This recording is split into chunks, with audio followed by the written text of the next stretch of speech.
What we're doing is listening and hearing stories from some phenomenal leaders, brothers that are lifting up their communities, lifting up the world, and they've agreed to share really deeply and openly some of their personal stories in their journey. When I think about fear, I'm afraid of not being able to live up to the legacy of my family and my community, my ancestors. The courage it takes to be brutalized and still have love for your community.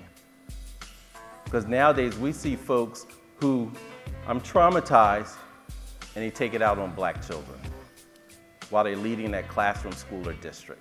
And I'm like, what do you think other people went through and they still gave us love? Seeing them and what they struggled and fought and resisted against, how can I not move away from fear and go into the work and in the space of freedom?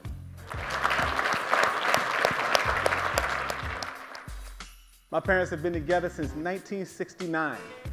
They joined an organization called MOVE. My great uncle John Africa started the organization with the mission to protect life, people, animals, and the environment. Frank Rizzo attacked our home on August 8, 1978. He shot tear gas, water cannons from the fire department, bullets from the police department, and then they arrested my mother when she was 8 months pregnant with me. They shot one of their cops, and of course they blamed it on my family. They spent 40 years in prison for a crime they didn't commit, but you would never know that by looking at them. 1985, the city of Philadelphia dropped a bomb on my family. The hardest thing I've ever had to do was talk to the mayor that dropped the bomb. Sometimes the courage is not taking that step that would lead you to a darker place.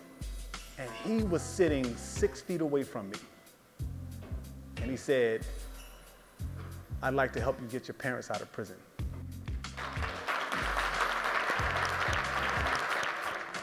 On the right, you see a picture of Nancy Johnson, who is my grandmother.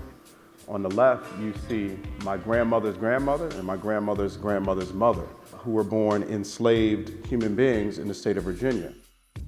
My grandmother's grandmother, when she got on the other side of so-called emancipation, she would learn how to read.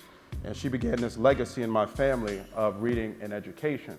She was brilliant. There was nothing that she thought was impossible for her children to do or her grandchildren to do. So as she raised me, she told me the world was mine. There's something about your legacy and your history that gives you all you need to accomplish everything that's inside your spirit.